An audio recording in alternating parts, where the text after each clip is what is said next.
अध्यक्ष महोदय, सन 2024 चे विधानसभा विधेयक क्रमांक 1 महाराष्ट्र राज्यातील सामाजिक व शैक्षणिक दृष्ट्या मागास वर्गांकरिता आरक्षण विधेयक 2024 विचारात घेण्यात यावे असा मी आपल्या अनुमतीने प्रस्ताव मांडतो। प्रस्ताव असा आहे की सन 2024 चे विधानसभा विधेयक क्रमांक 1 महाराष्ट्र राज्यातील सामाजिक व शैक्षणिक दृष्ट्या मागासवर्गीयांकरिता आरक्षण विधेयक 2024 विचारात घेण्यात यावे।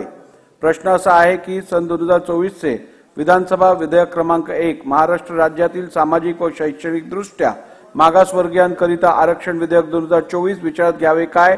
अनुकूल असतील त्यांनी होय म्हणावे, प्रतिकूल असतील त्यांनी नाही म्हणावे। होय ते बहुमत आहे, होय ते बहुमत आहे। विधेयक विचारात घेण्यात येत आहे। अध्यक्ष महोदय, विरोधी पक्ष नेत्यांनी मला या बाबतीमध्ये काही मुद्दे आणि पत्र दिलेलं आहे आणि त्याच्या अनुषंगाने काही मुद्द्यांचं या ठिकाणी मला स्पष्टीकरण देणं आवश्यक आहे। त्यामुळे अध्यक्ष महोदय, आज मराठा समाजाला सामाजिक व शैक्षणिक दृष्ट्या मागास वर्गाकरिता आरक्षण देण्यासंदर्भातलं विधेयक आपण मांडलेलं आहे।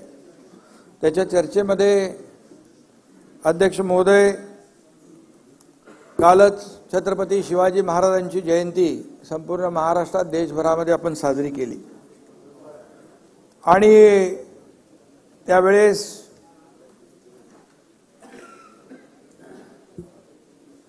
आपण पाहिलं की छत्रपती शिवाजी महाराजांची एक आमच्या दसरा मेळाव्यामध्ये देखील मी शिवाजी महाराजांसमोर नतमस्तक होऊन आपल्याला या मराठा समाज सगळ्यांचाच विषय आहे तो, मराठा समाजाला टिकणारं, कायद्याच्या चौकटीत बसणारं, ओबीसी आणि इतर समाजावर कुठलाही अन्याय न करता, धक्का न लावता आरक्षण देण्याचं एक सगळ्यांचं मत मी त्या ठिकाणी छत्रपती शिवाजी महाराजांसमोर नतमस्तक होऊन शपथ घेतली होती। वस्तुस्थिती होती आणि ते आपण साऱ्या महाराष्ट्राने पाहिलेलं आहे आणि म्हणून त्यावेळेस मराठा समाजाने आरक्षणासाठी जे काही लढा उभारला होता, जे आंदोलन केलं, तो ऐरणीवर होता। समाजाच्या भावना अत्यंत तीव्र होत्या।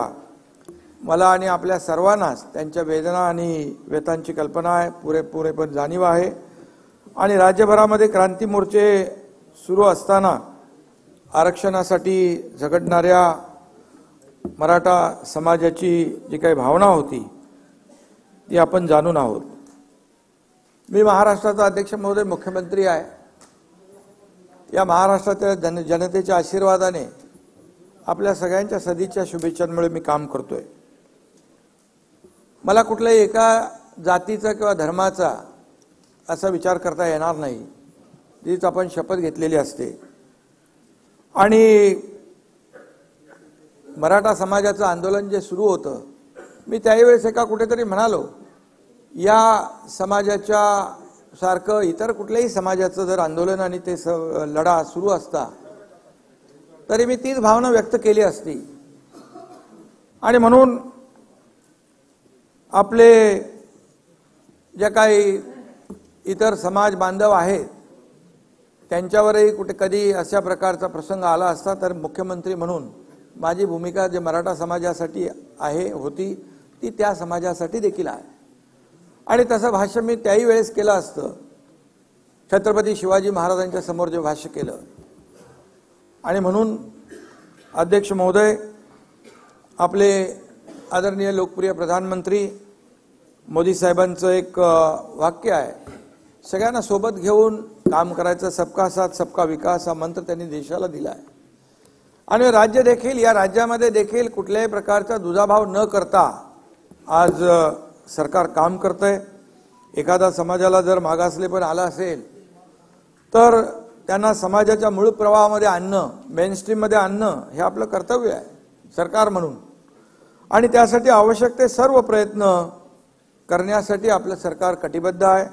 एकाचीच बाजू घ्यायची, दुसऱ्याचा विचार करायचा नाही असं सरकार म्हणून आणि मुख्यमंत्री म्हणून मला देखील करता येणार नाही, याची पुरेपूर जाणीव मला आहे आणि माझ्याकडून तसं काही चुकून कधी होणारही नाही। आणि म्हणून आज या अधिवेशनाच्या निमित्ताने मी समस्त राज्याला परत एकदा सांगू इच्छितो की ओबीसी बांधव असो किंवा इतर कोणताही समाज असो, आम्ही कोणाच्याही आरक्षणाला धक्का न लावता मराठा समाजाला शैक्षणिक आणि नोकरीतलं आरक्षण देण्याचा निर्णय घेतलेला आहे।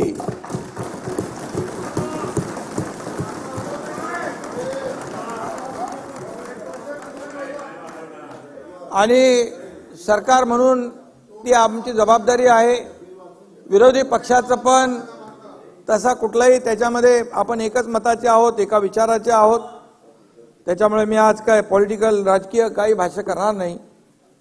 आणि म्हणून या समाजाला न्याय मिळवून दिला पाहिजे, त्यासाठी मी आणि आमच्या सर्वांनी सहकार्य केलं। त्यामुळे मी जे काही वचन दिलं होतं आणि आश्वासन दिलं होतं त्याची पूर्तता करण्याचं समाधान मला आहे आणि त्याचा नक्की आनंदही आहे, अभिमानही आहे। आणि म्हणून मी माझे दोन्ही उपमुख्यमंत्री देवेंद्र फडणवीसजी, उपमुख्यमंत्री अजितदादा पवारजी, माझे मंत्रिमंडळातील सहकारी, आमदार आणि संपूर्ण विरोधी पक्ष आणि सर्व विधानसभा सदस्य यांच्या सहकार्यामुळे आजचा हा आपण निर्णय घेतोय। छत्रपतींच्या खरं म्हणजे आशीर्वादाने संपूर्ण मराठा समाजासाठी, लाखो मराठा बांधवांसाठी हा आजचा दिवस इच्छापूर्तीचा आहे आणि ऐतिहासिक आहे असं म्हटलं तर वावगं ठरणार नाही। आजचा हा दिवस आपल्या सगळ्यांसाठीच एक कर्तव्याची जाणीव करून देणारा दिवस आहे। महाराष्ट्र विधानमंडळ वास्तू अनेक, या वास्तूमध्ये अनेक ऐतिहासिक निर्णयांची अंमलबजावणी झालेली आहे। ही वास्तू अनेक ऐतिहासिक निर्णयांचा साक्षीदार आहे। आजही ऐतिहासिक वास्तू त्या उज्ज्वल परंपरेचा एक हिस्सा होत आहे। ना कुणावर अन्याय, ना कुणाला धक्का अशा प्रकारचा निर्णय आपण या ठिकाणी घेतोय। आणि म्हणून आज काही वेळा मुख्यमंत्री असताना देखील मला आंदोलनकर्त्यांना भेटावं लागलं, तशी परिस्थिती निर्माण झाली होती। मी कधी मी मुख्यमंत्री आहे, प्रोटोकॉल प्रमाणे असं करता येणार नाही असं कधी मनात ठेवलं नाही। कारण हिंदुहृदय सम्राट बाळासाहेब ठाकरे म्हणायचे, जनतेपेक्षा जनता तुमच्यापेक्षा मोठी आहे, या जनतेने तुम्हाला इथं बसवलंय, असे प्रसंग येतील तर मंत्रालयातून उतरून जनतेला भेटा। आणि त्याप्रमाणे मी अनेक वेळा काम केलंय आणि तिथे कुठेही मी कधीही माझ्या पदाचा आब वगैरे का आणला नाही। काही लोक म्हणतात की त्यावेळेस जेव्हा मनोज जरांगे पाटील यांनी आंदोलन उपोषण मागे घेतलं त्यावेळेस एकनाथ शिंदेनी वेळ मारून नेली असं काही लोक म्हणू लागले। परंतु काहींना वाटलं एकनाथ शिंदे आश्वासन देईल, ते पूर्ण करेल का, सरकार पूर्ण करेल का। पण आपल्या सगळ्यांना माहित आहे आम्ही सरकार जे काय दीड वर्षामध्ये काम करतोय, जे घेतलेले निर्णय आपल्या समोर आहेत आणि प्रत्येक निर्णय जो घेतलेला आहे तो सर्वसामान्य माणसाच्या हितासाठी घेतला। शेतकरी, कष्टकरी, माता भगिनी, तरुण, ज्येष्ठ सगळ्यांसाठी। राज्यकर्त्याला कुठलाही वैयक्तिक लाभ होईल असा कुठलाही निर्णय आम्ही घेतला नाही। मी या ठिकाणी सांगू इच्छितो, जेव्हा आम्ही शपथ घेतली दोघांनी तेव्हा आम्ही कॅबिनेट घ्यायचे असते, त्या कॅबिनेटमध्ये दोघंच होतो। ते जरी आपण पाहिले निर्णय तर त्या निर्णयामध्ये शेतकरी, कष्टकरी, कामगारच त्यांचाच हिताचे निर्णय आम्ही पहिल्या दिवसापासून घेतलेले आहेत। आणि त्यामुळे शब्द देताना विचारपूर्वक 10 वेळा 100 वेळा विचार करून आम्ही शब्द देतो। बाळासाहेब देखील आम्हाला तसं म्हणायचे। आणि म्हणून मी आपल्याला एवढंच सांगेन, मी एक कार्यकर्ता आहे, बाळासाहेबांचा कार्यकर्ता आहे, दिघे साहेबांचा कार्यकर्ता आहे। एकदा शब्द दिला की तो शब्द मी पाळतो, पाळण्याचा प्रयत्न करतो, कधी शब्द मी फिरवत नाही। त्यामुळेच माझ्यावर खूप लोक विश्वास ठेवतात। मी राजकीय बोलू इच्छित नाही। 1.5 वर्षापूर्वीचा किस्सा मला गिरवायचा नाही। म्हणजे दिलेला शब्द पाळतो जयंतराव, म्हणून लोक विश्वास ठेवतात आणि म्हणून आज मी तो शब्द या ठिकाणी पाळतोय। एकदा शब्द दिला की तो मागे हटण्याचा माझा काही प्रश्न नाही. आणि म्हणून मराठा समाजासाठी आंदोलन जे मनोज जरांगे पाटील त्यांच्या सहकारी यांनी केलंय, खऱ्या अर्थाने त्यांना देखील हा निर्णय जो आहे त्यांच्या आंदोलनाचा एकजुटीचा एक विजय आहे असं म्हटलं तरी वावगं ठरणार नाही. आणि म्हणून लाखो करोडो मराठा बांधवांनी आपल्या हक्कासाठी लढा देताना आजवर कधी संयम सोडला नाही. मागच्या वेळेस देखील देवेंद्रजी मुख्यमंत्री होते त्यावेळेस देखील लाखांचे मोर्चे आले, आपण पाहिले, परंतु संयम कधी सुटला नाही. आणि त्यावेळेस देखील आपण ती शिस्त पाहिलेली आहे.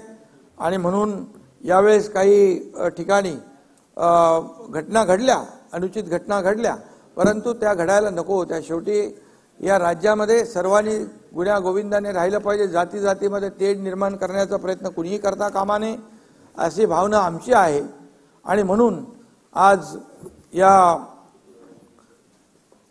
समाजाने देखील विश्वास ठेवला, त्याबद्दल देखील मी मनोज जरांगे पाटील आणि त्यांचे सहकारी जे आहेत त्यावेळेस उपोषण मागे घेतलं आणि आपल्याला पुढे जे काही निर्णय घेता येतील त्याप्रमाणे आपण पुढची प्रक्रिया सुरू केली. मराठा समाजाचा खऱ्या अर्थाने आणि त्यांच्या मगाशीच म्हणालो एकजूट आणि चिकाटी या आणि लढ्याचा हा विजय आहे. आणि म्हणून यामध्ये आता मी एवढंच सांगेन की मराठा समाजाने गेल्या 5-6 महिन्यात जे काही आंदोलनं केली ते आपल्या सगळ्यांना माहीत आहेत. आणि परंतु त्या आंदोलनाला एक धार प्राप्त झाली होती आणि सगळ्यांनाच आपण पाहिलं की सगळ्यांना त्याची चिंता होती. ही आंदोलनं आपल्या राज्याला किंबहुना आपल्या राज्याच्या विकासाला न परवडणारी आहेत. आणि म्हणूनच मी सुद्धा एक सर्वसामान्य शेतकऱ्याचा मुलगा आहे, मलाही त्याची भावना आहे, त्यांच्या वेदना मलाही समजतात.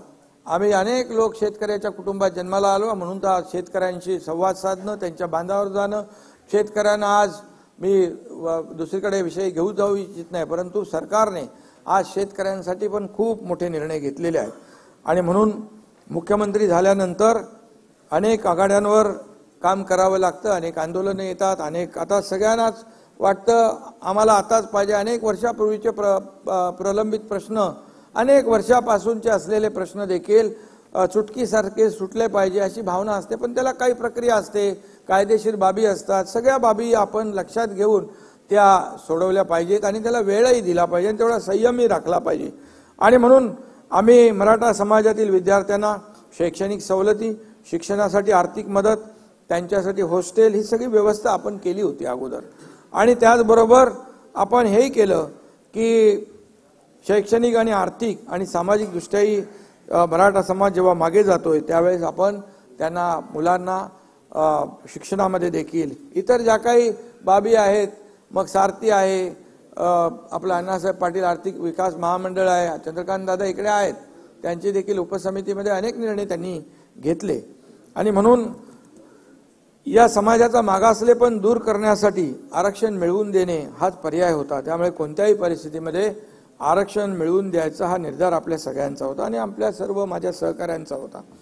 नागपूर येथे हिवाळी अधिवेशनात आपण दोन्ही सभागृहांच्या सर्व सदस्यांनी मराठा समाजाला आरक्षणाची कशी गरज आहे हे 3 दिवसाच्या चर्चेमध्ये आपण मांडलं. या सभागृहामध्ये चर्चा झाली, मोठी चर्चा झाली आणि विशेष म्हणजे सर्व सभागृहाची मराठा आरक्षणास मजबूत संमती मिळाल्याने फेब्रुवारी 2024 मध्ये विधिमंडळाचं विशेष अधिवेशन बोलवून या विषयावर कायमस्वरूपी तोडगा काढण्यात येईल अशा प्रकारचं आपण जाहीर भूमिका घेतली.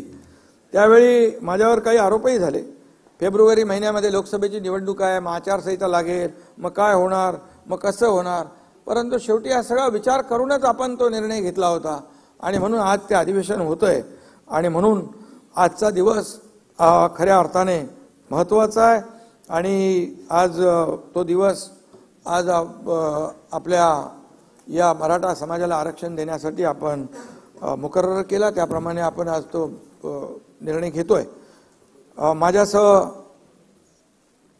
अध्यक्ष महोदय, देवेंद्रजी, अजितदादा आणि संपूर्ण मंत्रिमंडळ, मी मगाशी देखील म्हटलं 150 दिवस हे काय 1-2 दिवसामध्ये काम झालेलं नाही, त्याहीपेक्षा जास्तीचे दिवस लागले. 150 दिवस अहोरात्र हे सगळं काम सुरू होतं. प्रशासनातील विशेषतः सामान्य प्रशासन विभाग, राज्य मागासवर्गीय विभाग, सामाजिक न्याय विशेष सहाय्य विभाग, महसूल विभाग, विधी व न्याय विभाग तसेच वित्त विभागातील आणि गृह विभागातील अधिकाऱ्यांपासून ते अगदी शेवटच्या चतुर्थ श्रेणी कर्मचारी यांनी घेतलेली अपार मेहनत आणि त्यांचं फलित म्हणजे आजचं हे आपलं विधिमंडळाचं अधिवेशन होत आहे. आणि यामध्ये जवळपास 3 ते 4 लाख लोक काम करत होते, दिवस रात्र काम करत होते. आपण त्याच्यामध्ये गोखले इन्स्टिट्यूट, टाटा इन्स्टिट्यूट असे अनेक लोकांची आपण मदत त्यामध्ये घेतलेली आहे. आणि यामध्ये सगळ्यांचं एकच उद्दिष्ट होतं की सर्वांनी मनापासून काम करून हे युद्ध पातळीवर दिवस रात्र 24/7 यामध्ये काम करून आपल्याला या सर्व जो काही उद्देश आहे आपला तो पूर्ण करण्यासाठी अहोरात्र मेहनत घेण्याचं काम या सगळ्यांनी केलं. महाराष्ट्र सरकार पूर्णपणे मराठा समाजाला आरक्षण देण्याच्या बाजूने आपण सगळेजण आहोत. त्याच्यामध्ये मला पुन्हा त्याचा उहापोह करण्याची आवश्यकता नाही. देवेंद्रजी आणि अजित पवार देखील हेच सांगत होते की आपल्याला या मराठा समाजाच्या, कारण एकदा तर देवेंद्रजी मुख्यमंत्री असताना आपण आरक्षण दिलं होतं, त्याच्यामध्ये मी जाणार नाही. आपण ते हायकोर्टमध्ये टिकवलं देखील, पण दुर्दैवाने सुप्रीम कोर्टामध्ये ते रद्द झालं. पण आपलं ठरलेलं आहे मगाशी, त्यामुळे त्याच्यावर मी जास्त भाष्य करू इच्छित नाही. आणि त्या अडचणी ज्या आहेत त्या दूर झाल्या पाहिजेत. त्यामध्ये या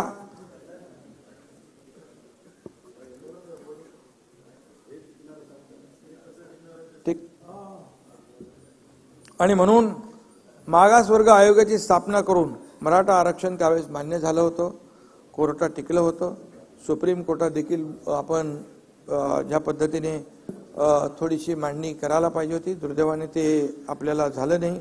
आणि त्यामुळे या पार्श्वभूमीवर नव्याने मागासवर्ग आयोग नेमता येईल की नाही या संदर्भात शंका उपस्थित करण्यात आल्या होत्या. परंतु सर्वोच्च न्यायालयानेच राज्य शासनाचा मागासवर्ग आयोग नेमण्याचा अधिकार मान्य केला आहे. इंदिरा साहनी प्रकरणामध्ये घटनापीठाने जो निर्णय दिला त्याच्या परिच्छेद 550 मध्ये म्हटलंय, for the purpose and object that those communities हू वर earlier backward and advance should be excluded and those communities हू वर earlier advance and might have degraded into backward class should be included.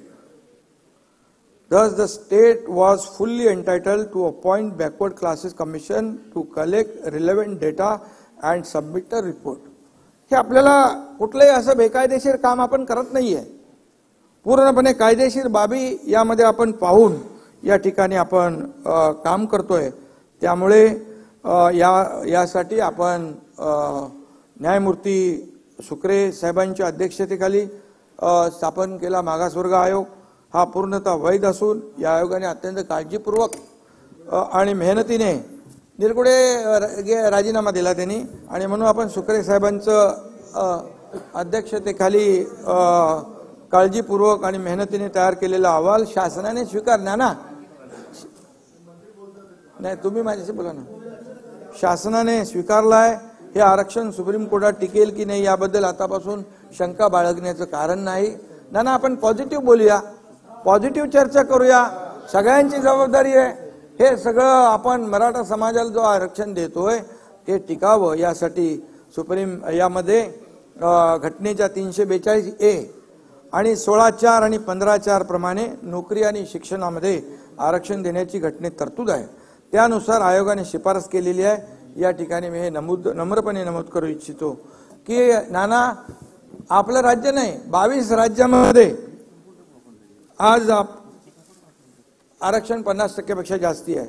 Tamil Nadu 69%, Haryana 67%, Rajasthan 64%, Bihar 60%, Gujarat 59%, पश्चिम बंगाल 55%, आणखी 22 लोक आहेत. बिहारने 59% दिले, 69%.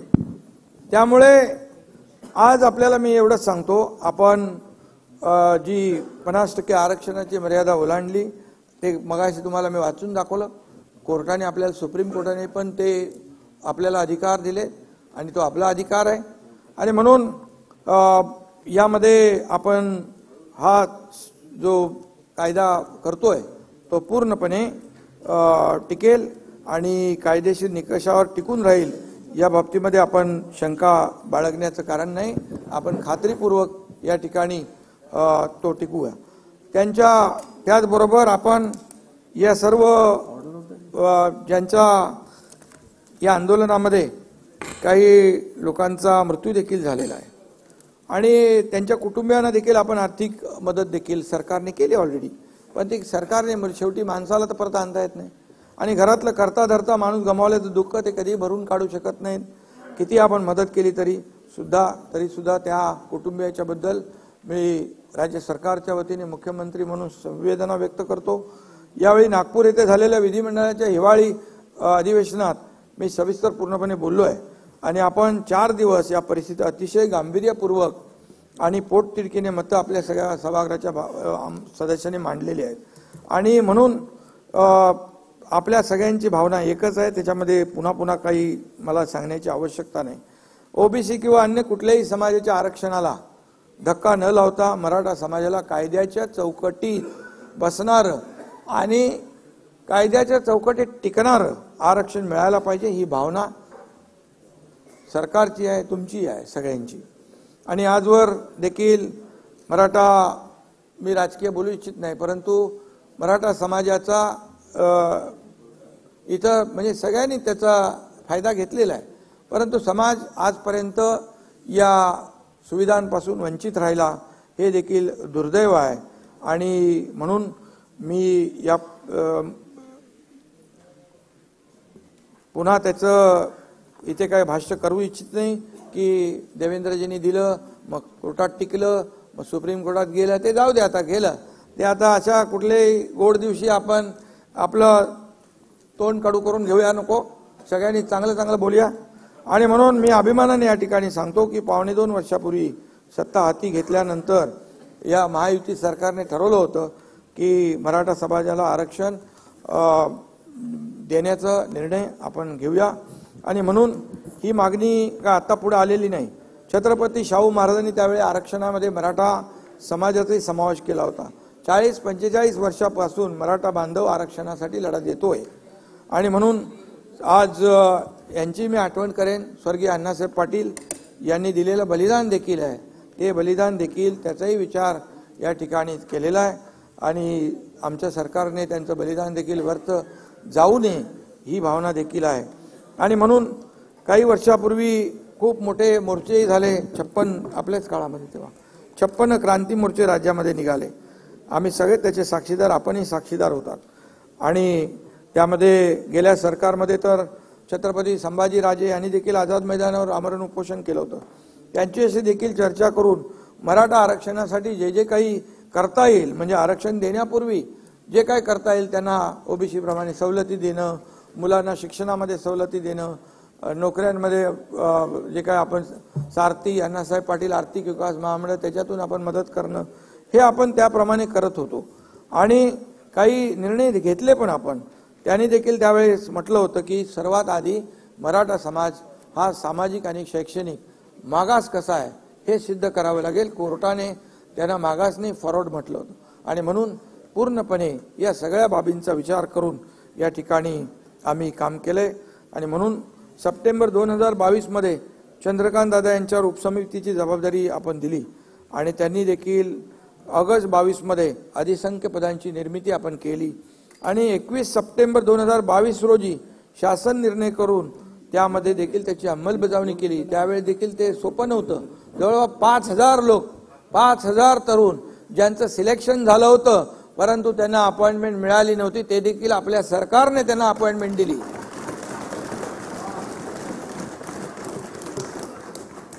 सर्वोच्च न्यायालयाने मराठा आरक्षण रद्दबातल करताना जे निष्कर्ष नोंदवले होते त्यावर आम्ही पूर्णपणे लक्ष केंद्रित केलेलं आहे.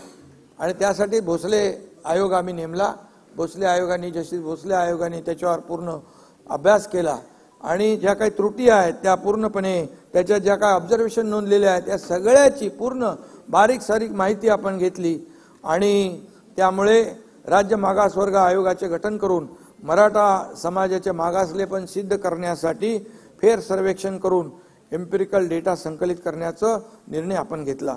खरं तर हे सगळं आता कोणी करायला पाहिजे होतं, काय कोणी केलं नाही याच्यात मी जात नाही. कारण आज आपला आचारसंहिता आपण घालून घेतली आहे. पत्रात आहे ना, ते चालू आहे ना, पत्राचं उत्तर आहे. आणि म्हणून ते चालू आहे ना, तुम्हाला देतो. आणि म्हणून यामध्ये सर्वोच्च न्यायालयात क्युरेटिव्ह पिटिशन वर देखील सुनावणी झाली. त्यात देखील राज्य सरकारच्या बाजूने भक्कमपणे बाजू मांडण्यात येईल. त्यामध्ये देखील आता आज आपण हे देतोच आहे. त्यामुळे मराठा आरक्षणाच्या बाजूने युक्तिवाद करण्यासाठी राज्य सरकारच्या वतीने सिनियर काउन्सिलची देखील आपण फौज उभी केलेली आहे. त्यामध्ये ज्येष्ठ विधिज्ञ नाना हरीश साळवे साहेब, मुकुल रोदगी आणि तुषार मेहता, आपले सॉलिसिटर जनरल, आणि असे आत्माराम नाडकर्णी, पटवालिया, विजयसिंग थोरात, साखरे, शेखर जगताप, वैभव सुखदरे, अक्षय शिंदे आदी सांगतो म्हणजे तुम्हाला लक्षात असेल. आणि या लोकांनी अगोदरच्या सरकारमध्ये पण काम केलं, असं आपण काही त्यांना हे डावललं नाही. उच्च न्यायालयात मराठा आरक्षणाची बाजू सक्षमपणे मांडणाऱ्या विधिज्ञांचीही या कामी मदत घेतली जाते आहे. ते पण आपले मदत करतात. टास्क फोर्स देखील स्थापन केला आहे. उच्च न्यायालय आणि सर्वोच्च न्यायालय आणि इतर न्यायालयीन पातळीवरही मराठा समाजाचे आरक्षण कसं टिकून राहील याबाबत शासन आणि आयोगात समन्वय राखण्यासाठी निवृत्त न्यायाधीश दिलीप भोसले यांच्या अध्यक्षतेखाली समिती नेमली आहे. या समितीमध्ये निवृत्त न्यायाधीश मारुती गायकवाड, न्यायमूर्ती संदीप शिंदे यांचे सल्लागार म्हणून नियुक्ती केली आणि त्यांच्याशी देखील सातत्याने संवाद या ठिकाणी सुरू आहे. मराठा समाजाच्या आरक्षणाच्या मागणीवर चर्चा करण्यासाठी तसेच मराठा आरक्षण व सुविधा मंत्रिमंडळ उपसमिती, मुख्य सचिव तसेच मान्य मुख्य न्यायमूर्ती श्री दिलीप भोसले यांच्या अध्यक्षतेखाली सल्लागार मंडळाच्या एकूण 50 बैठका झाल्या. आणि दरम्यान मराठा समाजाचे सामाजिक व शैक्षणिक मागासलेपण तपासणी करण्यासाठी 13 नोव्हेंबर 2023 रोजी राज्य मागासवर्ग आयोगाला टर्म्स ऑफ रेफरन्स निश्चित करून देण्यात आले. राज्य मागासवर्ग आयोगास तातडीने 367 कोटी रुपये उपलब्ध करून देण्यात आले. आयोगाच्या पुण्यातील कार्यालयाला देखील वाढीव जागा पाहिजे होती, ती दिली. आवश्यक ती सगळी साधन सामुग्री संसाधनं त्याला उपलब्ध करून दिली.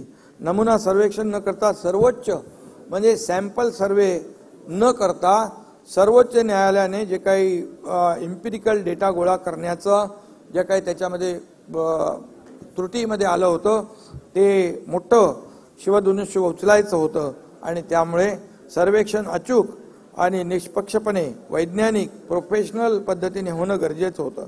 त्यासाठी Gokhale institute of politics and economics Pune, IIPS यासारख्या नामांकित संस्थांची मदत देखील घेण्यात आली. विजयराव त्यांनी यासाठी स्वतंत्र संगणक प्रणाली विकसित केली, प्रश्नावली तयार करण्यात आली, सर्व महसूल यंत्रणा यासाठी तयार ठेवण्यात आली. सर्व जिल्हाधिकारी, पालिका आयुक्त यांना नोडल अधिकारी म्हणून नेमलं गेलं. त्यांच्या वारंवार बैठका घेतल्या, VC घेतल्या. जवळपास 3 ते 3.5 लाख प्रगणक नेमण्यात आले. त्यांचं मास्टर ट्रेनिंग झालं. 23 जानेवारीपासून युद्धपातळीवर सर्वेक्षणाचं काम सुरू झालं. हे सर्वेक्षण अचूक करायचं होतं आणि वेळेत पूर्ण करायचं होतं. हे चॅलेंज तर होतं आणि म्हणून मला सांगायला अतिशय आनंद आणि अभिमान आहे की 2 फेब्रुवारी 2024 म्हणजे या कालावधीमध्ये त्यांचं नाही का आवाज येत नाही. ए कोण बसले बाबा तिकडे.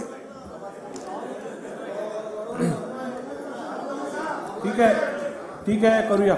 आवाज वाढलेला आहे.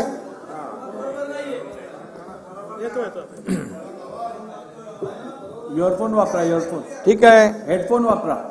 मी सगळ्या ज्या काही तांत्रिक अडचणी सुरुवातीच्या तक्रारी त्यामध्ये दूर केल्या. या सभागृहाच्या माध्यमातून राज्य मागासवर्ग आयोगाचे अध्यक्ष निवृत्त न्यायमूर्ती सुनील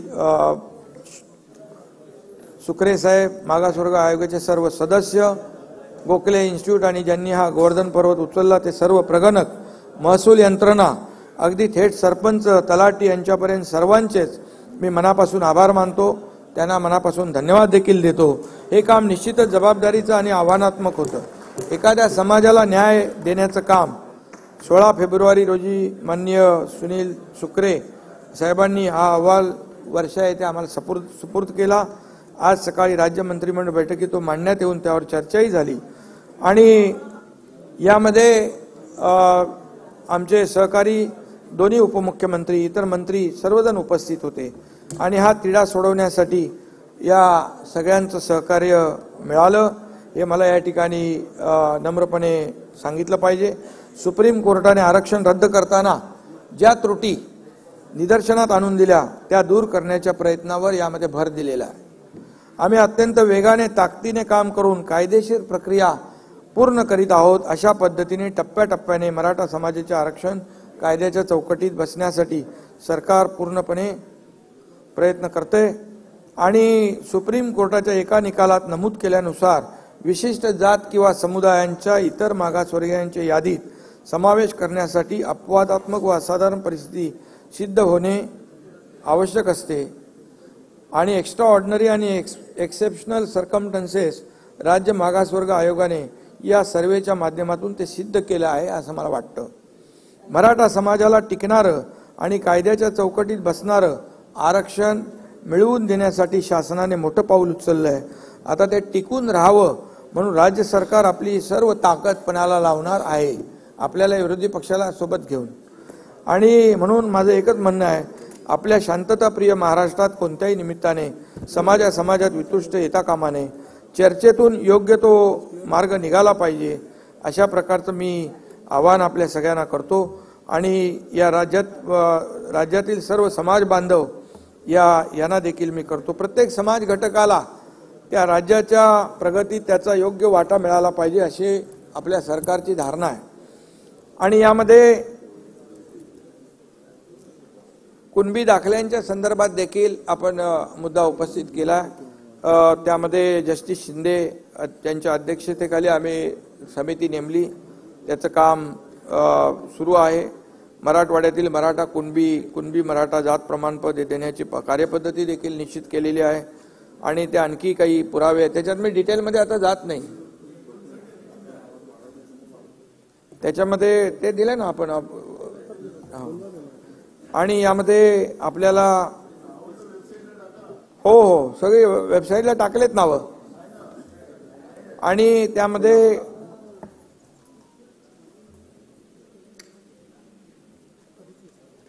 अधिसूचना आपण जी काढली होती त्या अधिसूचना देखील संपूर्णपणे मराठा समाजाच्या नेत्यांनी पूर्ण वाचली होती आणि त्या अधिसूचनेमध्ये आता अधिसूचना काढल्यानंतर 16 तारखेपर्यंत त्याला सूचना हरकती होत्या आणि नाना 6 लाख हरकती आलेल्या आहेत।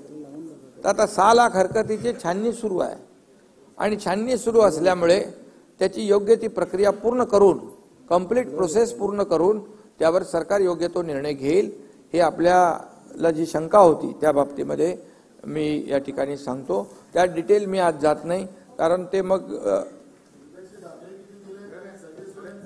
सगळे ते सांगितलं ना, जी सगळे सोयऱ्यांचे जे 6 लाख हरकती आलेल्या आहेत त्या नोटिफिकेशनवर, त्या अधिसूचनेवर जी अधिसूचना काढली आपण त्याच्यावर 6 लाख हरकती आल्यात, त्याची छाननी सुरू आहे। आणि म्हणून मी आपल्याला एवढंच सांगतो की आता कलम आणि यामध्ये देखील 6 लाखाहून हरकती व सूचना प्राप्त झाल्या आहेत आणि त्यामुळे त्यासाठी देखील आपण कर्मचारी आणि सर्व अधिकाऱ्यांना जबाबदारी दिलेली आहे। त्या हरकती सूचनांच्या नोंदी घेऊन वर्गीकरण व छाननी केली जाईल आणि त्याप्रमाणे पुढची कार्यवाही केली जाईल। यामध्ये मी आपल्याला जास्ती काय सांगू इच्छित नाही की पहिल्यांदाच ज्या जुन्या कुणबी नोंदी होत्या त्या 1967 पूर्वीच्या जुन्या कुणबी नोंदी होत्या, त्यांना दाखले देखील प्रमाणपत्र जे आहेत ते देखील देण्याचं काम आपल्या सरकारने सुरू केलं। आणि कुठल्याही परिस्थितीमध्ये मी पुन्हा एकदा सांगतो की ओबीसी समाजावर अन्याय न करता, त्यांच्या समाजाला आरक्षणाला धक्का न लावता या ठिकाणी हे आरक्षण देण्याचा निर्णय आपल्या सरकारने घेतलेला आहे।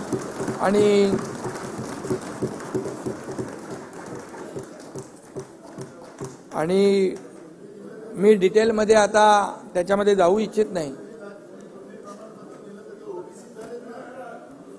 जो कायदाच आहे 2000चा कायदा, त्याचे 2012ला रूल्स झाले नोटिफिकेशन पण आपण काढले त्याच्या आधारावर केलं. या कायद्यामध्ये याच्यामध्ये नियमामध्ये सुटसुटीतपणा स्पष्टता आणण्यासाठी आपण ते केलंय. तुम्ही ते पूर्ण नीट वाचून बघा. त्या वाचून बघितल्यानंतर तुम्हाला ते कळेल की ते नोटिफिकेशन काय आहे. आणि त्या नोटिफिकेशनवर पूर्णपणे आज 6 लाख आक्षेप आलेले आहेत आणि त्यामुळे त्याच्यावर पूर्ण छाननी केली जाईल. मी मनोज जरांगे पाटील आणि त्यांच्या सहकार्यांना देखील विनंती करतो की हे मराठा आरक्षण देण्याचा निर्णय देण्याची शपथ आम्ही घेतल्यानंतर 3 महिन्यामध्ये हे मराठा आरक्षण दिलेलं आहे.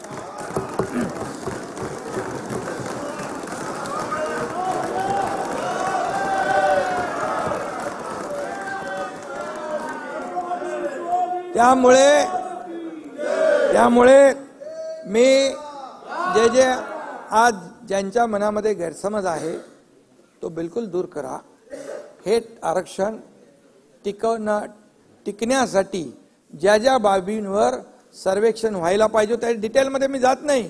भूधारक, लँडलेस, त्याचं कच्चं घर, आत्महत्या केलेले आहेत, ऊसतोड कर्मचारी आहे, मोलमजुरी करणारी आपली भगिनी आहे, डबेवाले आहेत, किती सगळ्या माथाडी आहेत, सगळे त्याच्यामध्ये आलेले आहेत. आणि त्यामुळे हा डिटेल सर्वे आहे.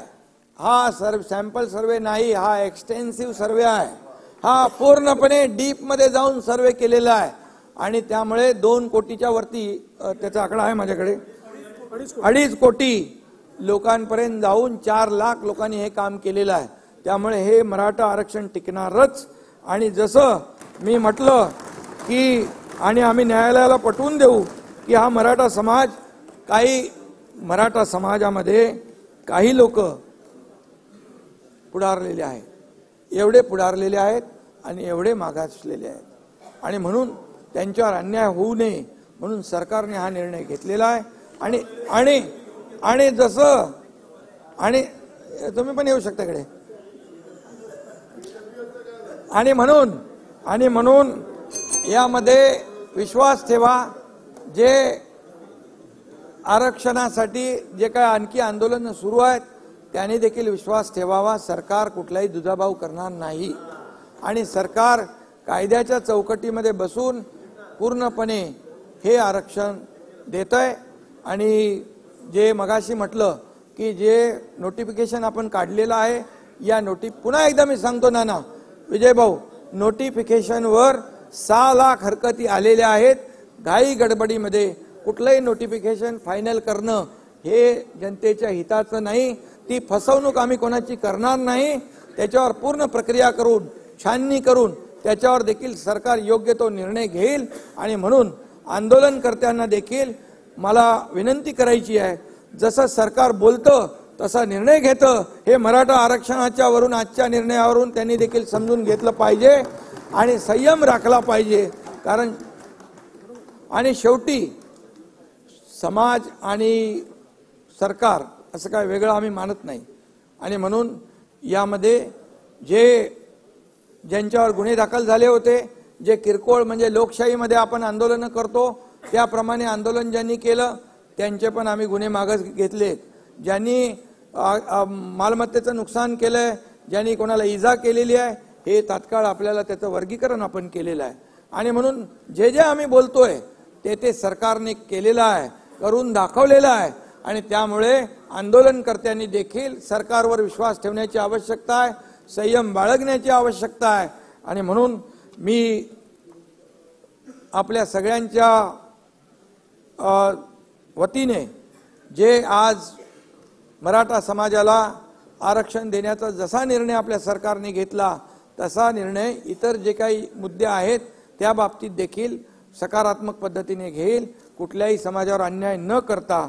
आणि म्हणून मी आपल्या सगळ्यांना एवढंच सांगतो की या आपल्या सभागृहाला देखील विनंती करतो की एकमताने आजचं हे मराठा समाजाला आरक्षण देण्याचा आपण जो निर्णय घेतलेला आहे त्याला एकमताने आपण मान्यता देऊया आणि एकमताने हे विधेयक मंजूर करावं अशा प्रकारची विनंती मी आपल्याला करतो. घेतलेला निर्णय घेतलेला निर्णय अतिशय धाडसी निर्णय आहे, ऐतिहासिक निर्णय आहे आणि हा टिकणारा निर्णय आहे.